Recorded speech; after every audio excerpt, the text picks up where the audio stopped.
오늘 전해드릴 사연은 조금은 비현실적인 이야기처럼 들릴 수도 있을 것 같습니다. 바로 북한의 간첩으로 남한으로 왔다가 귀순을 하게 된 박진호 씨의 이야기인데요. 진호 씨는 어렸을 때부터 매우 뛰어난 신체 감각을 지녀당해 부름을 받아 간첩이 되었고, 혹독한 훈련을 마친 뒤 남한으로 도착하자마자 진호 씨는 깜짝 놀라고 말았다고 합니다. 게다가 그곳에서 만난 여자로 인해 작전을 실패할 위기까지 가게 되었다고 하는데요. 진호 씨가 직접 겪은 오늘의 사연을 통해 진호 씨가 남한에 오자마자 놀란 이유는 무엇인지, 실패할 뻔한 작전은 무엇인지 진호 씨의 영화보다 더 영화 같은 이야기를 함께 들어보겠습니다. 안녕하세요. 저는 남한 사람이 된 지 3년이 넘은 박진호라고 합니다. 저는 평양에서 태어나고 자랐습니다. 어릴 적부터 저는 항상 남다른 아이였죠. 선생님들은 저를 보고 앞으로 큰일을 할 아이라고 말씀하고는 하셨습니다. 그때는 그 말이 무슨 뜻인지 몰랐지만 지금 생각해보면 그때부터 제 운명이 정해져 있었던 것 같습니다. 제 인생이 완전히 바뀌게 된 건 제가 15살 때였습니다. 어느 날 갑자기 당에서 나온 사람들이 우리 집에 찾아왔어요. 부모님께 저를 데려가겠다고 하더군요. 국가를 위해 특별한 임무를 수행할 수 있는 기회라고 했죠. 그렇게 저는 집을 떠나 저는 특별훈련소라 불리는 곳으로 가게 되었습니다. 그리고 그곳에서 저는 처음으로 간첩이라는 단어의 의미를 알게 되었죠. 처음에는 자부심과 즐거움으로 가득 차 있었습니다. 제가 국가에서 부름을 받았다는 사실에 자부심이 가득했거든요. 하지만 그 생각 얼마 가지 않아 산산이 부서지고 말았습니다. 실제 훈련은 너무나도 혹독했고 많은 동료들이 다치는 것이 다반사였거든요. 심지어는 죽어서 시체로 나가는 아이들도 보게 되었습니다. 그런 모습을 보면서 저는 어떻게든 살아나가야 한다는 생각을 하게 되었죠. 다치고 죽어가는 동료들을 보며 저 또한 언제 죽음이 다가올지 모른다는 생각이 들었거든요. 그렇게 약 5년 동안의 고된 훈련 끝에 드디어 남한으로 가게 될 날이 왔습니다. 최고의 요원으로 뽑힌 만큼 최선을 다하도록 하라. 그 말을 들었을 때 가슴이 뿌듯했던 것을 기억합니다. 하지만 동시에 두려움도 컸어요. 낯선 땅에서 혼자 살아남아야 한다는 생각에 밤잠을 설치기도 했죠. 남한으로 가는 길은 생각보다 생소했습니다. 저는 탈북민으로 위장해 남한으로 갈 계획이었기에 실제 탈북민들 사이에 껴서 탈북을 하듯이 남한에 들어갔거든요. 그때 그 탈북민들의 모습을 보며 솔직히 반역자들이라는 생각이 들었습니다. 상종도 하기 싫을 정도였죠. 하지만 계획을 위해 저는 그들과 잘 지내야만 했습니다. 마침내 저는 그 모든 과정을 무사히 통과하고 마침내 저는 대한민국 땅을 밟게 되었죠. 탈북민으로 위장을 해야 했기에 저는 다른 탈북민들과 똑같이 국정원에서 조사를 받고 하나원에서 교육을 받았습니다. 솔직히 국정원에서 조사를 받을 때에는 조금 떨리긴 하더군요. 북한에서 훈련을 받은 대로 잘 대답을 하기는 했지만 실수를 하면 큰일이 날 것을 알았기에 사실은 매우 긴장한 상태였죠. 그렇게 모든 교육을 마친 뒤 저는 남한에서 민우라는 새 이름으로 살아가기 시작했습니다. 처음에는 모든 것이 낯설고 어려웠어요. 말투도 조심해야 했고 행동 하나하나에 신경 써야 했죠. 하지만 점차 적응해 나갔고 주변 사람들과도 자연스럽게 어울릴 수 있게 되었습니다.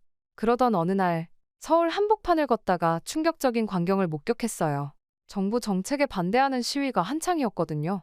처음에는 공포감이 들었어요. 북한이었다면 상상도 할 수 없는 일이니까요. 하지만 놀랍게도 경찰들은 그저 질서만 유지할 뿐 시위대를 탄압하지 않았어요. 그 모습을 보면서 자유라는 것이 무엇인지 조금은 이해할 수 있었죠. 밤거리를 걸으면서도 놀란 적이 많아요. 젊은 여성들이 밤늦게까지 거리를 활보하는 모습, 화려한 옷차림으로 클럽에 들어가는 사람들. 모든 것이 새롭고 신기했죠. 한편으로는 부러움도 느꼈어요. 이런 자유로운 삶을 살 수 있다면 얼마나 좋을까 하고 말이에요. 하지만 동시에 무력감도 느꼈습니다. 저에게 임무보고를 주기로 한 까마귀에게서 연락이 없었기 때문이죠. 그가 처음이자 마지막으로 준 연락은 명령이 떨어질 때까지 대기하라는 것뿐이었습니다. 이후로는 며칠이고 연락이 없었죠. 그러면서 제 인생은 180도 바뀌었습니다. 임무가 떨어질 때까지 생존하는 것이 목표가 되었으니까요. 제가 가장 먼저 한 일은 작은 분식집에서 일을 시작한 것이었습니다. 떡볶이와 김밥을 만들며 한국 음식의 기본을 배웠죠. 손님들과 대화하면서 자연스럽게 서울말씨도 익혔고요. 매일 밤 요리책을 보며 공부했습니다. 이게 제 새로운 삶의 시작이었죠. 그 후 5년 동안 저는 다양한 레스토랑을 전전하며 경력을 쌓았어요. 한식당, 일식당, 프렌치 레스토랑까지 각각의 경험이 저를 성장시켰죠. 특히 프렌치 레스토랑에서 보낸 1년은 정말 눈이 휘둥그레지는 경험이었어요. 코스 요리의 세계, 와인 페어링, 테이블 매너, 모든 게 새로웠죠. 그렇게 5년이 흘러 저는 레스토랑 전문가가 되었어요. 하지만 동시에 제 안에는 두 개의 정체성이 자리 잡았죠. 충실한 북한 요원으로서의 저와 한국 사회에 적응한 레스토랑 전문가로서의 저. 이 두 정체성 사이에서 늘 갈등했습니다. 연락이 없는 까마귀와 나만의 일상 속에서 저는 계속해서 저희 정체성을 잃지 않기 위해 고군분투했습니다. 북한의 가족 사진을 들여다보며 제가 여기에 온 이유를 잊지 않으려 했죠. 그러던 어느 날 드디어 임무가 떨어졌습니다. 까마귀로부터 연락이 온 것이었죠. 저의 첫 임무는 바로 남한의 고위 군 간부를 감시하라는 거였죠. 그리고 그 간부가 자주 가는 고급 레스토랑에 취직하라는 명령이었어요. 그 순간 제 심장이 쿵쾅거리기 시작했습니다. 실수하면 제 목숨은 물론 북에 있는 가족들의 안전도 보장할 수 없다는 걸 알았거든요. 손바닥에 식은땀이 맺혔고 숨이 가빠졌어요. 그리고 그 고급 레스토랑에 들어가기 위해 정말 미친 듯이 노력했습니다. 밤새 와인 공부를 하고 프랑스어 발음을 연습했어요. 고급 요리의 레시피를 외우고 서비스 매뉴얼을 읽었죠. 심지어 명품 브랜드와 클래식 음악까지 공부했어요. 잠도 제대로 못 자가며 준비했던 그 시간들이 주마등처럼 스쳐 지나갔어요. 첫 출근 날, 정장을 입고 레스토랑에 들어섰을 때 그 느낌을 아직도 잊을 수 없어요. 마치 영화 속 주인공이 된 것 같았죠. 그 순간 모든 노력이 보상받는 듯 했어요. 물론 고국에서 보내준 위조 서류도 한몫했지만요. 그렇게 저는 일에 적응을 해나가며 그 고위 군 간부가 오기만을 기다렸습니다. 그리고 드디어 그날이 오게 되었습니다. 제 타겟인 국방부 고위 군 간부가 레스토랑에 온 거죠. 처음 그를 봤을 때 저도 모르게 긴장했어요. 하지만 막상 그를 대하고 보니 그저 평범한 중년 신사였어요. 친절하고 온화한 모습에 저는 조금 당황스러웠죠. 시간이 지날수록 그 간부님은 저를 눈여겨보셨습니다. 그럴 수밖에 없었죠. 그의 취향은 이미 다 파악한 지 오래였으니까요. 그래서 그는 제가 와인을 추천하고 음식에 대해 설명할 때마다 만족스러워했습니다. 어느 날은 저를 따로 불러 이야기를 나누셨죠. 고향이 어디냐, 가족은 어떻게 되냐, 그런 질문들을 하셨어요. 저는 준비해온 거짓말로 대답했지만 들킬까봐 조마조마했습니다. 그러는 와중에 한 여성 직원이 제 눈에 들어왔습니다. 바로 소믈리에로 일하는 한소연이었죠. 그녀는 정말 대단했어요. 와인에 대한 지식은 물론이고 손님들을 대하는 태도가 너무나 프로페셔널했거든요. 소연 씨는 제가 한국 생활에 더 잘 적응하는 데 많은 도움을 주었어요. 덕분에 저는 더욱 빠르게 한국 사회에 녹아들 수 있었죠. 그러면서 자연스럽게 그녀에 대한 사랑의 감정이 싹트기 시작했습니다. 5년 동안 한 번도 여자에게 눈길조차 준 적이 없던 저는 이러한 스스로의 감정을 밀어넣고 자책할 정도였죠. 하지만 그녀를 볼 때마다 심장이 뛰는 것을 제가 막을 수는 없더군요. 한 번은 제가 주방에서 필요한 것을 꺼내다가 실수로 넘어지며 옆에 뜨거운 국물을 쏟아 손에 화상을 입은 적이 있는데 소연 씨가 그 모습을 보더니 차가운 얼음을 가지고 바로 달려와 제 손에 열기를 식혀주더군요. 그 모습에 저는 확실히 알아버리고 말았습니다. 제가 그녀를 완전히 사랑하고 있다는 사실을 말이죠. 그 순간 저도 모르게 그녀에게 데이트 신청을 했어요. 그러자 그녀는 수줍다는 듯 고개를 끄덕였고 이후 저희는 조금씩 만남을 이어가게 되었죠. 하지만 이런 행복 속에서 저희 임무를 잊어서는 안 되었습니다. 머리는 소연 씨를 만나서는 안 된다는 것을 알고 있었지만 마음은 이미 그럴 수 없다고 이야기하고 있었죠. 이런 혼란스러운 과정에서도 저는 임무를 위해 타겟의 단골 테이블에 도청 장치를 설치하기 위해 계획을 세우고 있었습니다. 아직도 그날을 잊을 수 없어요. 가슴이 쿵쾅거리고 손에 땀이 흠뻑 젖었으니까요. 하지만 다행히 들키지 않고 성공할 수가 있었죠. 도청 장치를 설치하고 나오는 길에 소연 씨를 마주쳤는데 그녀가 저에게 왜 이렇게 땀을 흘리냐며 아픈 것은 아니냐고 걱정을 하더군요. 그 모습에 더욱더 제가 하는 일이 옳은 것인지에 대한 의문이 생기기 시작했습니다. 하지만 저에게 선택지는 없었죠. 저에게는 살려야 하는 가족이 있었으니까요. 저는 단지 미소를 지으며 고개를 끄덕일 수밖에 없었습니다. 어느 날 그 군 간부님이 개인적인 고민을 저에게 털어놓으셨어요. 딸에 대한 걱정이었죠. 그때 처음 알게 됐어요. 그분의 딸이 바로 소연이라는 걸요. 그 순간 제 세계가 무너지는 것 같았어요. 제가 좋아하는 소연의 아버지를 제가 배신하고 있다니. 이제 제 마음속에는 세 가지 감정이 뒤엉켜 있었어요. 조국에 대한 충성심, 소연에 대한 감정, 그리고 이 자유로운 나라에서 느끼는 행복감. 이 셋 사이에서 저는 갈등했죠. 매일 밤 잠들기 전에 저는 생각했어요. 나는 정말 누구일까? 내가 진정으로 원하는 것은 무엇일까? 레스토랑에서 일하면서 소연과 저희 관계는 점점 더 깊어졌어요. 매일 그녀를 지켜보면서 저는 그녀의 모든 면에 매료되어 갔죠. 소연의 프로페셔널한 모습은 정말 대단했어요. 와인에 대한 해박한 지식으로 손님들을 응대하는 모습을 볼 때마다 감탄했죠. 하지만 그녀의 매력은 거기서 끝나지 않았어요. 손님들을 대하는 따뜻한 태도에서 그녀의 진심 어린 마음을 느낄 수 있었거든요. 힘들어 보이는 손님에게 따뜻한 미소로 위로를 건네는 모습, 아이를 동반한 가족에게 특별한 배려를 하는 모습. 그 모든 것이 저를 그녀에게 더욱 빠져들게 만들었어요. 우리의 관계는 자연스럽게 더 깊은 연인으로 발전했어요. 처음으로 손을 잡았을 때의 떨림, 첫 키스의 달콤함. 모든 순간이 꿈만 같았죠. 하지만 행복도 잠시 까마귀로부터 최후 통첩이 왔습니다. 소연의 아버지로부터 핵심 군사 기밀을 얻지 못하면 제 가족들이 숙청당하게 될 것이라는 협박이었죠. 그 순간 저는 얼어붙는 것만 같았습니다. 사랑하는 사람의 아버지를 배신해야 하는 상황, 그것도 제 가족의 안전을 위해서. 이보다 더 잔인한 선택이 있을까요? 밤새 뒤척이며 고민했지만 결국 절박한 마음에 소연이의 아버지의 집무실에 추가 도청 장치를 설치하기로 결심했어요. 그날 밤 레스토랑 영업이 끝나고 모두가 떠난 후 저는 장소로 향했습니다. 떨리는 손으로 열쇠를 들고 집무실 앞에 섰어요. 주변을 살펴 아무도 없음을 확인한 뒤 조심스럽게 문을 열었죠. 어둠 속에서 손전등을 켜고 실내를 살폈어요. 조용히 책상 쪽으로 다가갔어요. 주머니에서 도청 장치를 꺼내 손에 쥐었죠. 이제 서랍 밑에 이걸 붙이기만 하면 돼요. 그런데 그 순간 책상 위에 놓인 액자가 눈에 들어왔어요. 호기심에 손전등을 비춰보니 그곳에는 소연의 사진이 있었어요. 환하게 웃고 있는 그녀의 모습이었죠. 그 순간 시간이 멈춘 것 같았습니다. 머릿속이 하얘지면서 온갖 생각이 스쳐 지나갔죠. 소연의 웃는 얼굴, 그녀와 함께한 행복한 순간들, 그리고 지금 제가 하려는 일. 극심한 자책감이 밀려왔어요. 손에 든 도청 장치가 갑자기 천큰의 무게로 느껴졌죠. 내가 지금 뭘 하고 있는 거지? 라는 생각이 머릿속을 울렸어요. 도청 장치를 설치하려던 손이 떨리기 시작했고 결국 그것을 다시 주머니에 넣고 말았습니다. 절대 허용되지 않는 일이었죠.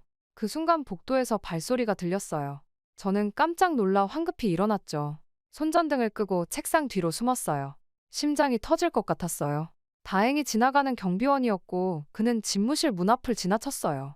하지만 그 순간의 공포는 말로 표현할 수 없을 정도였어요. 경비원의 발소리가 멀어지자마자 저는 거의 도망치듯 집무실을 빠져나왔어요. 문을 조용히 닫고 복도를 달렸죠. 엘리베이터를 기다릴 여유도 없어 비상계단으로 뛰어내려갔어요. 건물을 벗어나 밤거리에 서서야 겨우 숨을 돌릴 수 있었습니다.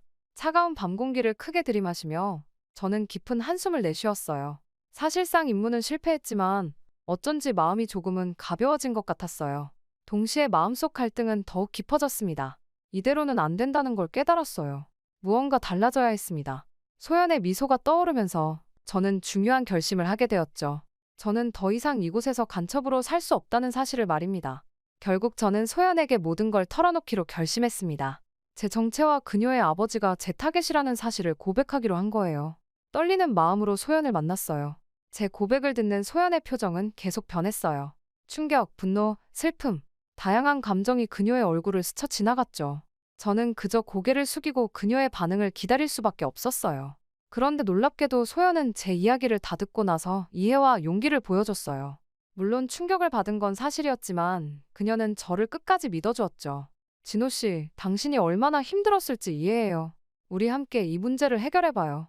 라고 말하는 그녀의 모습에 저는 또 한 번 그녀에게 깊이 반했어요. 그 순간 처음으로 제 편이 생겼다는 느낌이 들었어요. 누군가가 저를 있는 그대로 받아들이고 이해해준다는 게 얼마나 큰 위로가 되는지 몰라요. 소연이 저를 따뜻하게 품어주는 듯한 기분에 눈물이 흘렀습니다. 지금까지 혼자 짊어지고 있던 무게가 조금은 가벼워지는 것 같았어요. 이제 저희 앞에는 큰 과제가 놓여 있었어요. 북한에 있는 제 가족들을 어떻게 지킬 것인지, 소연의 아버지께는 어떻게 이 사실을 알릴 것인지 많은 난관이 기다리고 있었죠. 하지만 이제는 혼자가 아니었어요. 소연과 함께라면 어떻게든 해결할 수 있을 거란 희망이 생겼습니다. 다음 날 아침, 우리는 국가정보원에 자수하기로 결정했어요. 저는 거울 앞에 서서 오랫동안 제 모습을 바라봤어요. 이제 곧 이민우라는 이름으로 살아온 제 인생의 한 장이 끝나겠구나 하는 생각에 가슴이 먹먹해졌죠. 소연이 옆에 있어 준다고 했지만 저는 그녀를 설득해 혼자 가기로 했어요. 그녀까지 위험에 빠뜨리고 싶지 않았거든요. 국정원에서의 조사는 제가 상상했던 것보다 훨씬 더 힘들었어요. 밤낮으로 이어지는 신문, 끊임없는 질문들. 같은 질문을 수십 번씩 반복하는 조사관들 앞에서 저는 때로는 제가 정말 북한 스파이가 맞는지 의심이 들 정도였죠. 하지만 저는 결심했어요. 모든 것을 솔직하게 털어놓기로. 제가 설치한 모든 도청 장치의 위치, 북한에 넘긴 정보들, 심지어 소연의 아버지를 감시했던 일까지 모두 고백했어요. 동시에 조금씩 마음이 가벼워지는 것도 느꼈죠. 밤마다 제 자신에게 물었어요. 이게 정말 옳은 선택일까? 하지만 소연의 얼굴을 떠올리면 다시 힘을 낼 수 있었어요. 조사 과정에서 가장 힘들었던 순간은 소연의 아버지를 만났을 때였어요. 그분의 실망과 분노, 어린 눈빛을 잊을 수가 없어요. 그 눈빛에 저는 한순간 무너질 것만 같았죠. 하지만 동시에 그분의 눈에서 연민도 볼 수 있었어요. 제 상황을 이해하려 노력하시는 것 같았죠. 긴 침묵 끝에 그분은 저를 오랫동안 바라보시더니 용기 있는 선택을 했구나 라고 말씀하셨어요. 그 말에 저는 참았던 눈물을 터뜨리고 말았죠. 그 순간 저는 제가 정말 옳은 선택을 했다는 확신이 들었어요. 조사가 진행되는 동안 북한에 있는 제 가족들 생각에 가슴이 아팠어요. 그들의 안전이 제일 걱정됐죠. 매일 밤 악몽에 시달렸어요. 제 가족들이 잡혀가는 꿈, 고문당하는 꿈. 그럴 때마다 식은땀을 흘리며 깨어났죠. 다행히 국정원에서 그들의 안전을 보장해주겠다고 약속했어요. 하지만 여전히 불안했죠. 한 달여의 조사 끝에 저는 보호 프로그램에 들어가게 되었어요. 새로운 신분증을 받아들었을 때 그 무게가 어찌나 무겁던지. 새로운 이름, 새로운 주소, 새로운 삶. 모든 게 낯설었죠. 소영과 재회했을 때 우리는 말없이 서로를 끌어안았어요. 그 포옹 속에 우리의 모든 감정이 담겨 있었죠. 기쁨, 안도, 사랑, 그리고 앞으로의 삶에 대한 불안까지. 소연의 품 안에서 저는 다시 한번 눈물을 흘렸어요. 이번엔 기쁨의 눈물이었죠. 새 삶을 시작하면서 처음에는 막막했어요. 제 경력은 대부분 위장된 것이었고 실제로 제가 할 수 있는 일이 뭔지 확신이 서지 않았거든요. 하지만 소연이 제 옆에서 끊임없이 용기를 주었어요. 당신은 충분히 잘할 수 있어요. 우리 함께 해봐요. 그렇게 우리는 작은 레스토랑을 열기로 결심했어요.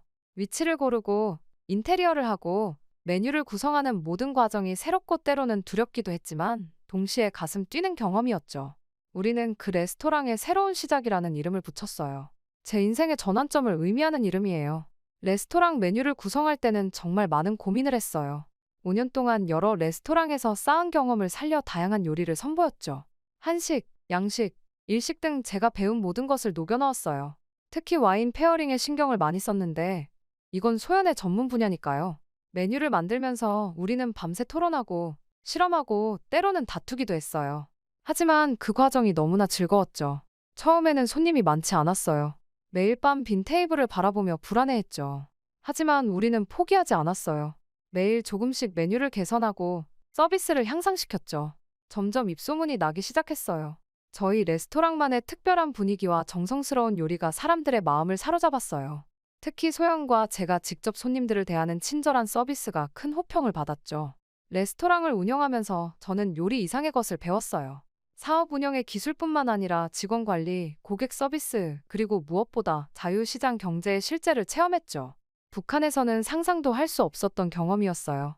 때로는 힘들 때도 있었지만 소영과 함께라면 어떤 어려움도 이겨낼 수 있을 것 같았어요.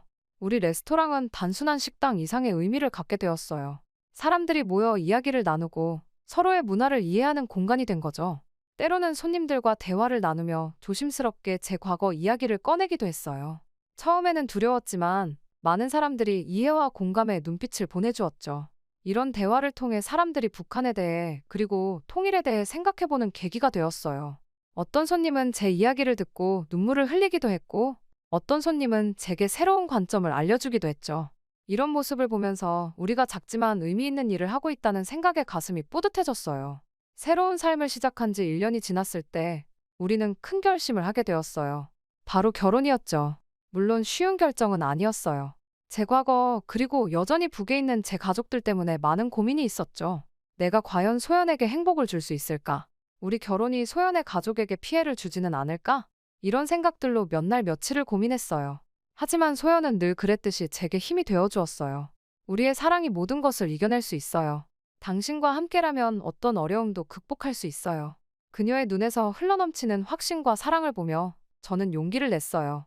그 말에 용기를 얻어 우리는 새 출발을 하기로 했어요. 결혼식은 소박했지만 따뜻했어요. 소연의 가족들과 제가 새롭게 사귄 몇몇 친구들이 참석했죠. 소연의 아버지께서 축사를 해주셨는데 그 말씀에 저는 또 한 번 눈물을 흘렸어요. 진호야, 이제 너는 우리 가족이다. 과거는 잊고 앞으로만 나아가거라. 너와 소연이 함께 만들어갈 미래를 응원한다.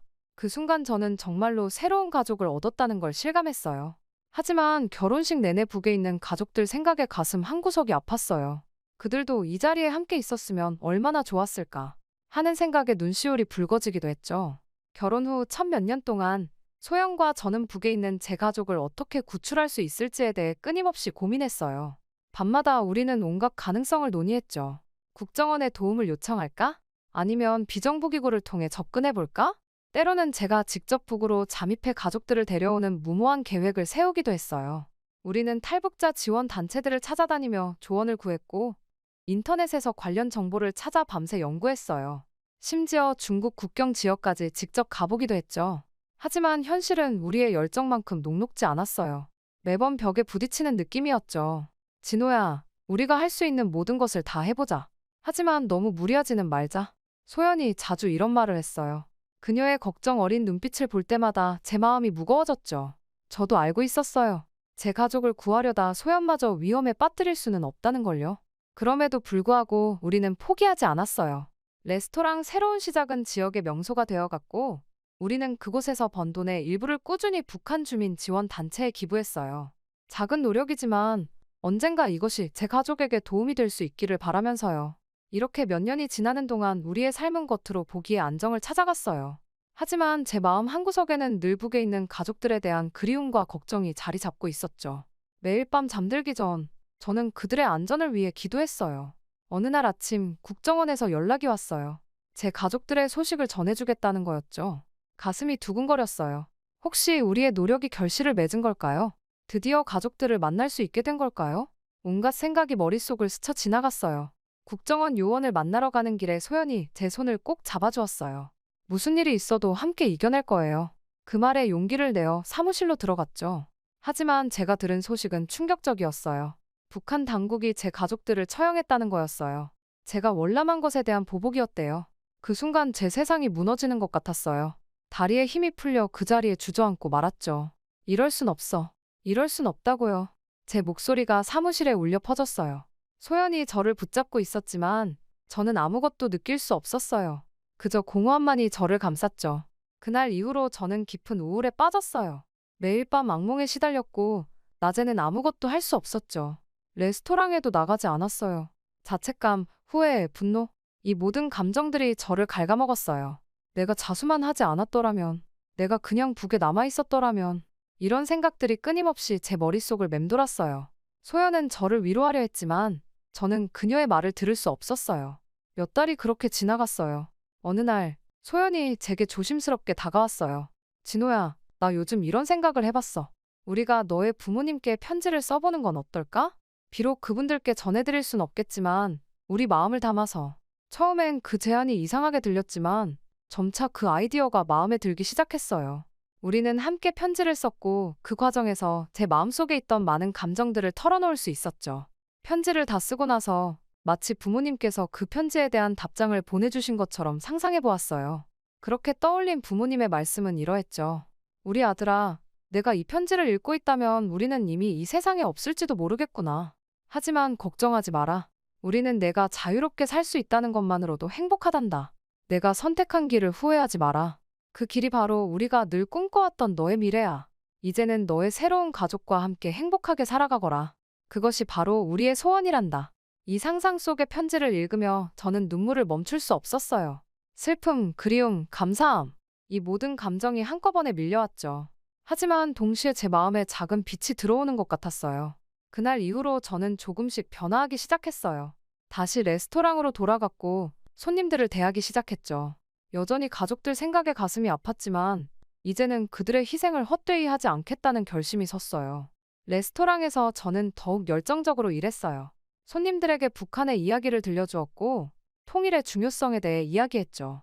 많은 사람들이 제 이야기에 귀 기울여 주었고 점점 더 많은 사람들이 통일에 관심을 갖기 시작했어요. 어느 날 한 손님이 제게 말을 걸었어요.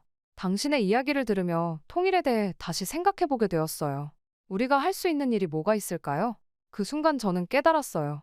제가 할 수 있는 일이 아직 남아있다는 걸요. 그 후로 저는 통일 운동에 적극적으로 참여하기 시작했어요. 북한 인권 단체와 협력하여 탈북민들을 돕고 학교에서 강연을 하며 젊은이들에게 통일의 중요성을 알렸죠. 때로는 힘들고 지치기도 했지만 소연이 늘 제 옆에서 힘이 되어 주었어요. 몇 년이 지난 지금 우리 부부에게 기쁜 소식이 찾아왔어요. 소연이 임신한 거예요. 아이가 태어날 거라는 생각에 가슴이 벅차올랐어요. 동시에 북에 있는 가족들 생각에 마음이 아팠지만 이제는 그 아픔을 힘으로 삼을 수 있게 되었죠. 우리 아이에게는 자유롭고 평화로운 통일 한국을 물려주고 싶어요. 소연의 배를 쓰다듬으며 말했어요. 소연은 따뜻하게 미소 지으며 대답했죠. 우리 함께 그날을 위해 노력해요. 이제 저는 새로운 꿈을 꾸고 있어요. 언젠가 통일이 되면 우리 아이의 손을 잡고 북한에 있는 가족들의 고향을 찾아가는 거예요. 그들에게 덕분에 우리가 여기까지 왔어요. 고마워요. 라고 말하고 싶어요. 제 인생은 예상치 못한 방향으로 흘러갔지만 이제는 후회하지 않아요. 이 모든 경험이 저를 지금의 제가 되게 해주었으니까요. 두 세계를 모두 경험한 사람으로서 저는 이제 그 두 세계를 잇는 다리가 되고자 해요. 앞으로도 많은 어려움이 있겠지만 저는 두렵지 않아요. 소연, 우리의 아이, 그리고 제가 만난 모든 이들과 함께라면 어떤 어려움도 이겨낼 수 있을 거예요. 그리고 언젠가 꼭 통일된 조국의 땅을 밟는 날이 올 거라 믿어요. 이것이 제 이야기의 끝이 아닌 새로운 시작입니다. 두 세계 사이에서 태어난 저희 진정한 정체성을 찾아가는 여정, 그리고 하나된 조국을 향한 꿈의 여정이 이제 시작되었으니까요. 오늘 전해드릴 사연은 엄마는 위대하다라는 말을 실감하게 만들어주는 사연이 될 듯 합니다. 김정은의 최측근 기쁨조의 몸을 담았었던 리 윤미 씨의 이야기인데요. 기쁨조가 무엇인지도 모르고 뽑힌 윤미 씨는 특별임무를 맡게 되었다는 생각만으로 기대감에 부풀어 있었다고 합니다. 하지만 그곳에서 직접 겪은 끔찍한 훈련들과 실전 임무에 투입되면서 그곳의 진짜 목적을 알게 되었고 무언가를 지키기 위해 목숨을 걸고 탈북까지 하게 되었다고 하는데요. 윤미 씨가 직접 겪은 이번 사연을 통해 대체 기쁨조 안에서 어떤 훈련이 진행되고 있는 건지, 대체 윤미 씨가 지키려고 했던 것은 무엇인지 함께 들어보겠습니다. 안녕하세요. 저는 남한으로 귀순한 지 5년이 다 되어가는 리윤미라고 합니다. 저는 김정은의 이름만 들어도 온몸이 사시나무 떨듯 떨리던 시절이 있었어요. 심지어는 남자 가까이 가는 것만으로도 무서워했던 적이 있었죠. 하지만 이렇게 자신의 사연을 알려주는 채널을 알게 되어 이번에 용기를 내어 저희 끔찍했던 이야기를 한번 보내봅니다. 북한에서 저는 평범한 마을의 평범한 집에서 살던 소녀였습니다. 그리고 그 사건이 일어난 것은 이제 막 졸업을 하고 20살이 되었을 때였죠. 그날의 기억이 아직도 생생해요. 푸르른 5월, 졸업을 한 지 얼마 되지 않았을 때였어요. 봄바람이 살랑거리던 그날, 저는 인생이 완전히 바뀌게 될 줄은 꿈에도 몰랐죠. 그날은 집에서 저희 가족 다 함께 밥을 먹고 있을 때였습니다. 그때 누군가가 우리 집 문을 노크하는 소리가 들렸어요. 문을 열자 당에서 나온 듯한 정장 차림의 남자가 서 있었죠. 그가 내민 봉투를 받아들었을 때 저는 가슴이 쿵쾅거리는 걸 느꼈습니다. 뭔가 특별한 일이 일어날 거라는 예감이 들었거든요. 봉투를 뜯자 특별 임무라는 글자가 눈에 제일 먼저 들어왔습니다. 제가 선발되었다고 하더군요. 어디로 선발이 되었냐고요? 바로 기쁨조라는 비밀 조직으로요. 그 순간 저는 온몸에 전율이 흐르는 걸 느꼈습니다. 기쁨조에 대해서는 귀동냥으로 몇 번 들어본 적이 있었거든요. 최고 지도자를 위해 일하는 특별한 여성들의 모임이라고 들은 적이 있었죠. 그들은 항상 신비에 쌓여 있었고 엄청난 특권을 누린다고 하더군요. 저는 문득 제가 선발된 이유가 궁금했습니다. 통지서에는 뛰어난 외모와 성적이라고 적혀 있었지만 저는 그저 평범하다고만 생각했거든요. 거울을 보며 제 얼굴을 유심히 살펴봤습니다. 큰 눈에 긴 속눈썹, 오똑한 코, 도톰하고 붉은 입술. 그제서야 사람들이 저를 볼 때마다 예쁘다고 했던 게 생각이 나더군요. 특히 제 피부가 맑고 흰 것을 칭찬하곤 했죠. 하지만 전 그저 다른 또래 친구들과 비슷하다고만 여겼는데 정말 제가 특별할까요? 부모님께 이 소식을 전했을 때 부모님의 반응은 제 기대 이상이었습니다. 어머니는 기쁨의 눈물을 흘리셨고 아버지는 처음으로 저를 꼭 안아주셨죠. 우리 윤미가 드디어 빛을 보는구나. 내가 자랑스럽다. 아버지의 그 말씀이 제 가슴을 뜨겁게 달궜습니다. 그날 밤 저는 잠을 이루지 못했습니다. 머릿속은 온통 미래에 대한 상상으로 가득 찼죠. 저는 최고 지도자를 위해 중요한 임무를 수행하는 제 모습을 그려봤어요. 어쩌면 외국에도 나갈 수 있을지 모른다는 생각에 가슴이 설렜고 우리나라를 위해 큰일을 할 수 있다는 기대에 부풀었어요. 훈련소로 떠나기 전날 저는 오래된 일기장을 꺼내 마지막 페이지에 글을 썼습니다. 이곳을 떠나지만 언젠가는 더 훌륭한 사람이 되어 돌아올 거야. 그때까지 모두 건강하게 지내주세요. 글을 쓰면서 눈물이 났지만 그것은 설렘과 기대가 뒤섞인 감정의 눈물이었죠. 아침이 밝았고 저는 작은 가방 하나를 들고 집을 나섰습니다. 마을 사람들이 모두 나와 환송해 주었죠. 그들의 눈빛에서 부러움과 존경을 읽을 수 있었어요. 저는 그때 처음으로 제가 특별한 사람이 되었다는 걸 실감했어요. 버스에 오르면서 마지막으로 고향을 돌아봤습니다. 푸른 산과 맑은 강, 정겨운 이웃들, 모든 게 그리워질 거라는 걸 알았죠. 하지만 저는 용기를 내어 앞을 향했어요. 제 앞에 펼쳐질 새로운 세상, 그곳에서 저는 더 큰 꿈을 꾸고 이루리라 믿었으니까요. 버스가 움직이기 시작했고, 저는 창밖으로 스쳐 지나가는 풍경을 바라보며 생각에 잠겼어요. 이제 저는 어떤 사람이 될까요? 어떤 일을 하게 될까요? 그리고 언제쯤 다시 이곳으로 돌아올 수 있을까요? 모든 게 불확실했지만, 한 가지만은 분명했어요. 저는 이제 평범한 리움미가 아니라 기쁨조의 일원이 된다는 거예요. 훈련소로 가는 길은 생각보다 길었습니다. 처음 보는 풍경들이 눈앞을 스쳐 지나갔죠. 점점 더 깊은 산속으로 들어가는 것 같았어요. 주변의 모든 것이 신비로워 보였고 그럴수록 제 마음속 기대와 호기심은 더욱 커져갔어요. 버스 안에는 저 말고도 몇 명의 소녀들이 더 있었어요. 모두 저와 비슷한 또래로 보였죠. 그들의 얼굴에서도 설렘과 긴장감이 묻어났어요. 우리는 서로 조심스레 눈빛을 주고받았지만 아무도 먼저 말을 걸지 않았어요. 어쩌면 우리 모두 이 상황이 너무 비현실적으로 느껴졌던 걸지도 모르겠어요. 마침내 버스가 멈췄고 우리는 도착했다는 안내를 받았습니다. 내리자마자 눈앞에 펼쳐진 광경에 저는 숨을 멈췄어요. 거대한 철문 뒤로 보이는 건물들은 마치 다른 세상에 온 것 같은 느낌을 주었거든요. 그곳이 바로 제가 앞으로 살아갈 곳 기쁨조 훈련소였어요. 문이 열리고 우리를 맞이한 사람들은 모두 단정한 차림의 여성들이었어요. 그들의 눈빛은 날카로웠지만 어딘가 모르게 슬픈 기색도 있었죠. 지금 생각해보면 그때 그 눈빛의 의미를 알아챘더라면 좋았을 텐데 말이에요. 여러분, 기쁨조에 오신 것을 환영합니다. 이곳에서 여러분은 새로운 삶을 시작하게 될 거예요. 조국과 최고 지도자를 위해 헌신할 준비가 되셨나요? 그 말을 들은 순간 저는 가슴이 벅차올랐습니다. 제가 꿈꾸던 그 순간이 드디어 시작된 거죠. 저는 힘차게 대답했어요. 네, 준비됐습니다. 우리는 철문을 지나 짐을 풀 틈도 없이 대강당으로 모였습니다. 그곳에서 우리를 기다리고 있던 건 냉철해 보이는 중년 여성이었죠. 그녀는 자신을 총책임자라고 소개했어요. 여러분은 이제부터 시바디 작전의 일원으로서 조국을 위해 헌신하게 될 거예요. 그 말을 듣는 순간 저는 몸이 얼어붙는 것 같았습니다. 시바지 작전이라니요? 그게 무슨 뜻인지 정확히 이해하지 못했지만 뭔가 끔찍한 일이 될 거라는 예감이 들었죠. 총책임자는 계속해서 설명했어요. 우리는 외국의 유명 인사들과 관계를 맺어 우수한 유전자를 얻기 위해 선발되었다는 거예요. 그 말을 듣는 순간 저는 현기증이 났어요. 이게 무슨 말도 안 되는 소리인가 싶었죠. 분명 특별임무를 받았다고 했는데 이게 그들이 말한 특별임무인 걸까요? 당황해서 주변을 둘러보니 다른 소녀들의 얼굴에도 충격과 공포가 서려 있는 것이 보였습니다. 어떤 아이는 눈물을 흘리고 있었고 또 어떤 아이는 분노로 떨고 있었죠. 저는 그저 멍하니 서 있었어요. 이게 현실인지 아니면 악몽인지 분간이 가지 않았거든요. 그날 밤 우리는 각자의 방으로 안내되었습니다. 좁고 삭막한 방이었죠. 침대 옆 작은 서랍장 그리고 벽에 걸린 작은 거울이 전부였어요. 저는 그 거울 앞에 서서 한참을 저를 바라봤어요. 아침에 봤던 그 예쁜 얼굴이 맞나 싶을 정도로 창백하고 지쳐 보였죠. 이게 정말 내가 꿈꾸던 거였나? 저는 속으로 중얼거렸습니다. 벌써부터 고향에 계신 부모님 생각이 났죠. 그분들은 저를 보내며 얼마나 자랑스러워하셨는데 이런 현실을 알면 얼마나 가슴 아파하실까요? 하지만 이런 생각도 잠시 다음 날 아침 저희의 본격적인 훈련이 시작됐어요. 그리고 그때부터 제 인생은 완전히 뒤바뀌었죠. 매일 아침 우리는 전라로 줄을 서서 몸 검사를 받아야 했습니다. 처음에는 너무나 수치스러워서 울음을 참기 어려웠죠.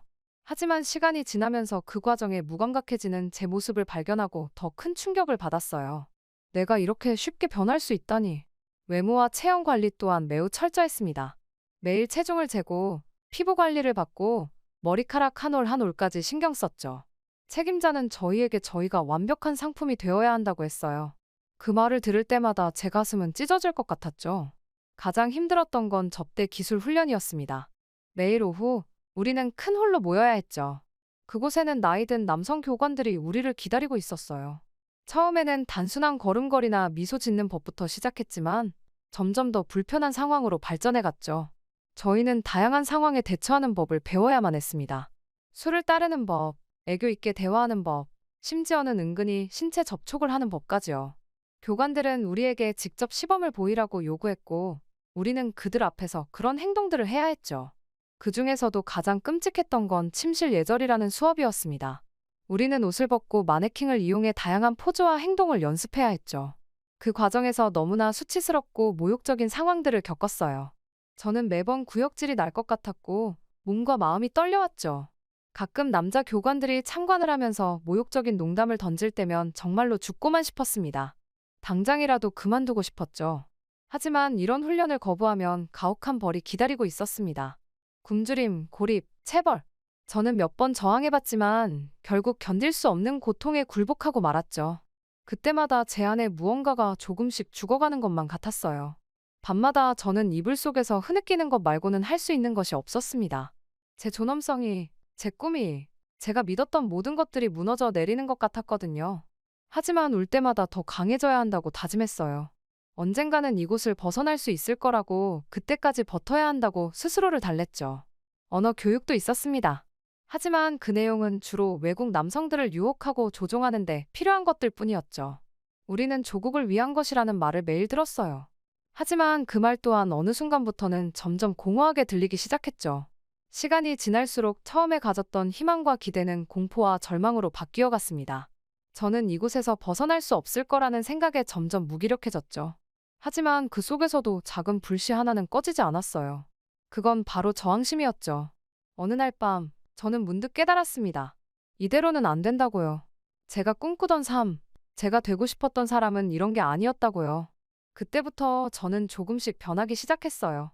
겉으로는 순응하는 척 했지만, 마음속으로는 언젠가 이곳을 벗어날 계획을 세우기 시작했죠.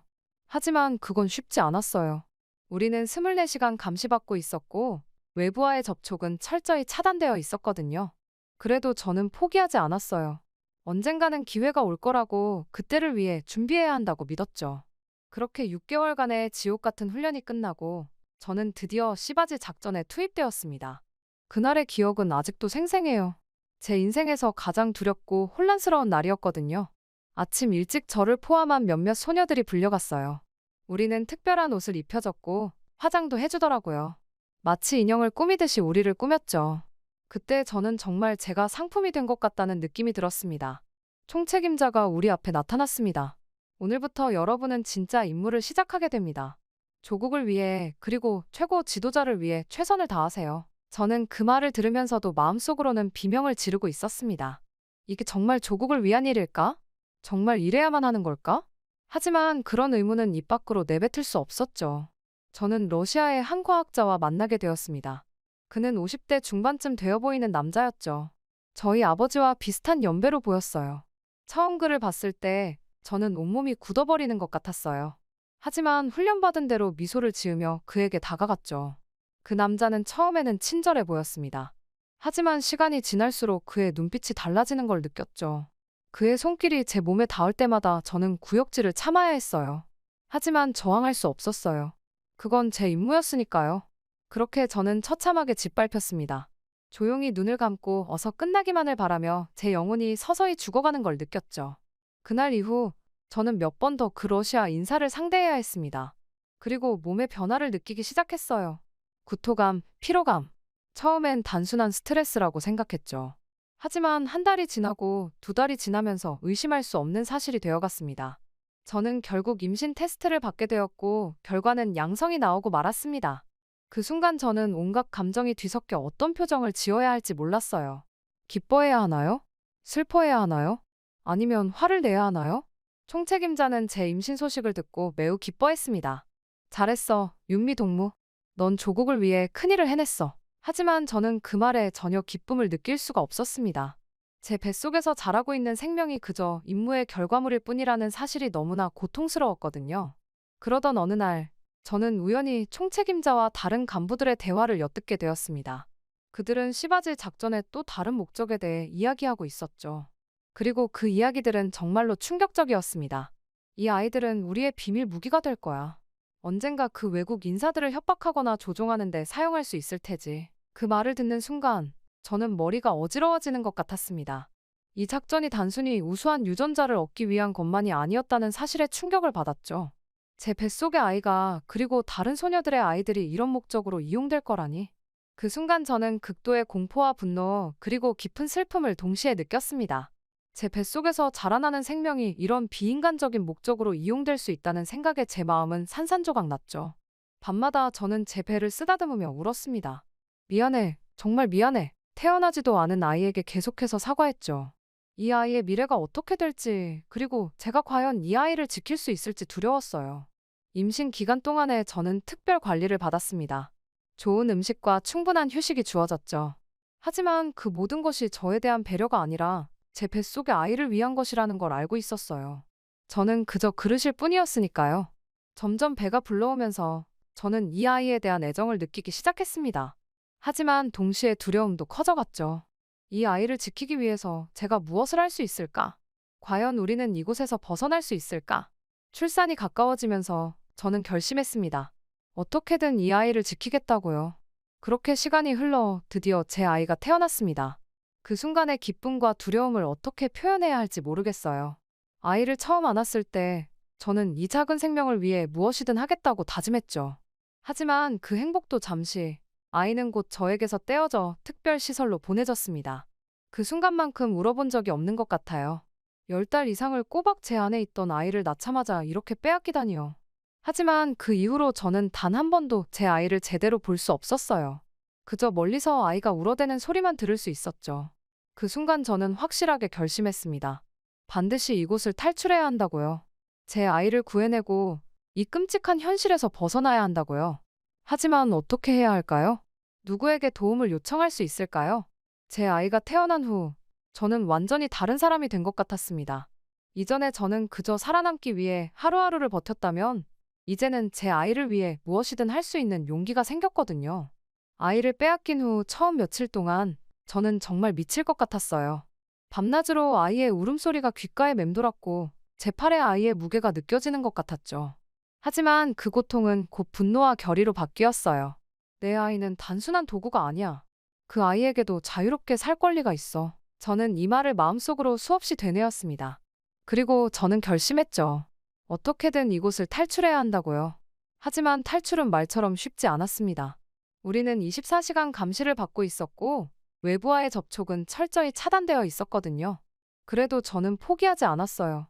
매일 밤 잠들기 전에 조금씩 계획을 세워나갔죠. 아이를 빼앗긴 이후 계획은 더 복잡해졌어요. 아이가 있는 특별시설에 잠입해서 아이를 데리고 나와야 했거든요. 이때부터 저는 정보를 모으기 시작했습니다. 낮에는 충성스러운 기쁨조 요원인 척 연기하면서 틈틈이 주변을 관찰했죠. 경비병들의 교대 시간, 감시 카메라의 위치, 시설의 구조, 모든 것을 머릿속에 새겼어요. 그러던 어느 날 우연히 한 간호사와 대화할 기회가 생겼어요. 그녀의 눈에서 저와 같은 고통과 슬픔을 읽을 수 있었죠. 조심스럽게 대화를 나누다 보니 그녀도 저와 비슷한 처지라는 걸 알게 되었어요. 다른 이유이지만 그녀의 아이도 특별시설에 있었던 거예요. 그 간호사가 제 계획에 결정적인 도움을 주었습니다. 그 간호사는 아이들이 있는 시설의 내부 구조와 보안 시스템에 대해 자세히 알려주었죠. 심지어 아이들의 일과와 관리자들의 근무 시간까지요. 이 정보는 제 탈출 계획에 큰 도움이 되었어요. 시간이 지나면서 저와 그 간호사는 더욱 가까워졌습니다. 그녀의 이름은 수연이었죠. 우리는 서로의 고통을 나누고 위로하며 점점 더 친밀해졌어요. 수연 언니는 항상 저에게 큰 힘이 되어주었어요. 수연 언니 덕분에 저는 그 이후로 임신을 피할 수가 있었습니다. 언니가 몰래 피임약을 구해다 주었거든요. 이건 정말 큰 도움이었어요.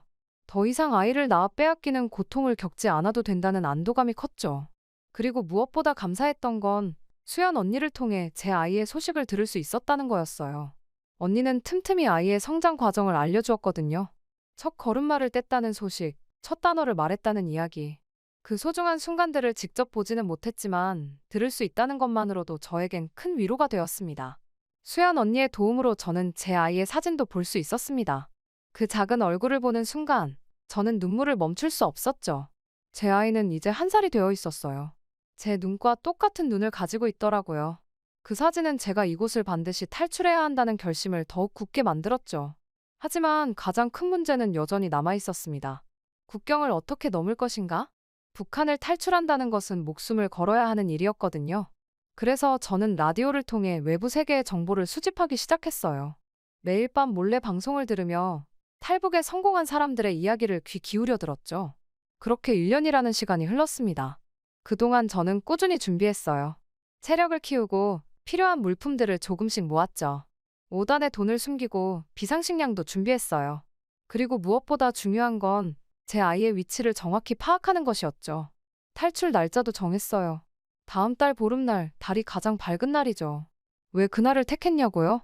그날은 경비가 가장 허술한 날이거든요. 모두가 명절 분위기에 들뜰 테니까 말이죠. 물론 위험은 여전히 존재했습니다. 발각되면 어떻게 될지 생각만 해도 끔찍했어요. 하지만 이대로 제 아이를 놔둘 순 없었습니다. 제 아이가 자유롭게 자랄 수 있는 곳으로 데려가고 싶었어요. 그 아이가 꿈꾸는 대로, 원하는 대로 살 수 있는 곳으로 말이죠. 그리고 드디어 탈출의 날이 왔습니다. 그날 아침, 저는 평소와 다름없이 행동하려 노력했지만 심장은 계속 빠르게 뛰고 있었죠. 수연 언니와 마지막으로 만났을 때 언니는 저를 꼭 안아주며 속삭였어요. 윤미야, 꼭 성공하길 바라. 넌 할 수 있어. 밤이 되자 계획대로 저는 조심스럽게 방을 빠져나왔습니다. 복도는 조용했고 경비병들은 평소보다 느슨해 보였어요. 명절 분위기 덕분이었겠죠. 숨을 죽이며 특별 시설로 향했습니다. 수연 언니가 알려준 비밀 통로를 통해 건물 안으로 들어갔죠. 아이들이 있는 방에 도착하자 저는 잠시 망설였습니다. 어떤 아이가 제 아이일까요? 하지만 곧 한 아이의 눈이 제 눈에 들어왔어요. 수연 언니가 보여준 사진 속 그 눈이었죠. 저도 모르게 눈물이 흘렀어요. 준호야, 저는 아이를 보자마자 작은 목소리로 불렀어요. 그런데 아이를 안고 나오는 순간 경보음이 울렸습니다. 누군가가 우리를 발견한 거예요. 저는 아이를 꼭 안은 채 뛰기 시작했어요. 뒤에서 고함 소리와 발자국 소리가 들렸지만 뒤돌아볼 수 없었죠. 숨이 턱까지 차올랐지만 멈출 수 없었습니다. 준호가 울기 시작했을 때 저는 아이의 입을 살며시 가렸어요. 미안해, 준호야. 조금만 참아? 눈물을 삼키며 속삭였죠. 경계선에 도착했을 때 저는 잠시 절망했습니다. 철조망이 우리를 가로막고 있었거든요. 하지만 그때 갑자기 누군가가 제 팔을 잡았어요. 깜짝 놀라 돌아보니 수연 언니였죠. 이쪽이야, 윤미야. 서둘러. 수연 언니가 미리 철조망 일부를 잘라놓은 거예요. 우리는 간신히 그 틈을 통과했습니다. 뒤에서 총소리가 들렸지만 우리는 멈추지 않았어요. 강을 향해 계속 달렸죠. 강물은 차가웠습니다. 준호를 높이 들어 물에 젖지 않게 하면서 헤엄치는 게 너무 힘들었어요. 하지만 자유를 향한 열망이 저를 계속 앞으로 나아가게 했죠. 중국 땅을 밟았을 때 저는 무릎을 꿇고 울었습니다. 준호를 꼭 안은 채 계속 울었죠. 우리는 드디어 자유를 얻은 거예요. 하지만 동시에 불안감도 컸어요. 이제부터는 어떻게 해야 할까요? 그러다 다행히 탈북자들을 돕는 단체와 연락이 닿았습니다. 그들의 도움으로 우리는 안전하게 한국으로 갈 수 있었죠. 하지만 그 과정도 쉽지 않았어요. 중국에서의 숨막히는 도피, 라오스에서 태국으로의 긴 여정. 모든 순간이 위험과 두려움의 연속이었어요. 준호도 점점 지쳐가는 것이 보였죠. 이 어린아이에게 이런 환경은 힘들 수밖에 없으니까요. 저는 단지 준호가 아프지 않기만을 바랄 뿐이었습니다. 마침내 한국에 도착했을 때 저는 처음으로 마음 놓고 숨을 쉴 수 있었습니다. 하지만 동시에 새로운 두려움도 생겼죠. 이 낯선 땅에서 우리가 잘 살아갈 수 있을까? 물론 적응 과정은 쉽지 않았어요. 언어도, 문화도 모든 게 달랐거든요. 하지만 탈북자 지원 단체의 도움으로 조금씩 새로운 삶에 적응해 나갔어요. 준호는 어린이집에 다니기 시작했고 저는 한국어를 배우며 직업 훈련을 받았죠. 어느 날 공원에서 준호가 다른 아이들과 자유롭게 뛰어노는 모습을 보며 저는 깊은 감동에 빠졌어요. 북한에서는 상상조차 할 수 없었던 광경이었죠. 아들이 두려움 없이 웃고 꿈꾸고 성장할 수 있는 이 자유로운 나라에서의 삶의 감사함을 느끼게 되었습니다. 그 순간 제 눈에서 뜨거운 눈물이 흘러내렸어요. 그건 기쁨의 눈물이자 안도의 눈물이었죠. 이곳에서 준호는 충분한 음식을 먹을 수 있고 좋은 교육을 받을 수 있었으니까요. 아프면 병원에 갈 수 있고 하고 싶은 말을 마음껏 할 수 있었죠. 이런 당연한 것들이 저에겐 너무나 감사하게 느껴졌어요. 준호를 꼭 안아주며 저는 작은 목소리로 속삭였어요. 준호야, 우리는 이제 진정한 자유를 얻었어. 내가 어떤 꿈을 꾸든 그 꿈을 마음껏 펼칠 수 있는 곳에 우리가 있는 거야. 준호의 작은 손을 잡고 집으로 돌아가는 길. 저는 계속해서 주변을 둘러보았습니다. 깨끗한 거리, 웃고 있는 사람들, 풍성한 상점들. 이 모든 것이 제게는 기적 같았어요. 특히 준호가 이런 환경에서 자랄 수 있다는 사실이 저를 감격하게 만들었어요. 저는 집에 도착해서 준호를 재우고 난 후, 저는 조용히 그의 얼굴을 쓰다듬었습니다. 우리 아들, 넌 이제 내가 원하는 어떤 사람이든 될 수 있어. 엄마가 그걸 지켜볼 수 있다는 게 얼마나 감사한지 몰라. 그 순간 저는 다시 한번 눈물을 흘렸어요. 이번엔 행복과 희망의 눈물이었죠. 물론 아직도 불안한 순간들이 있어요. 북한에 남아있는 사람들 생각에 마음이 아프고 가끔은 악몽에 시달리기도 해요. 하지만 이제는 희망이 있어요. 준호가 자유롭게 자랄 수 있다는 사실, 그리고 제가 그 모습을 지켜볼 수 있다는 사실이 저에게 큰 힘이 돼요. 지금 저는 제 경험을 세상에 알리는 일을 하고 있어요. 북한의 인권 실태, 특히 시바즈 작전의 비인도성을 고발하고 있죠. 때로는 힘들고 두렵기도 해요. 하지만 아직도 그곳에 남아있는 수많은 소녀들과 아이들을 위해 이 일을 멈출 수 없어요. 여러분, 제 이야기를 들어주셔서 감사해요. 이게 끝이 아니에요. 아직도 많은 사람들이 고통받고 있고 그들의 이야기가 들려져야 해요. 우리 모두가 관심을 가지고 행동한다면 언젠가는 모든 사람이 자유롭게 살 수 있는 날이 올 거예요. 그날까지 저는 계속 목소리를 낼 거예요. 여러분도 함께 해주시길 부탁드려요.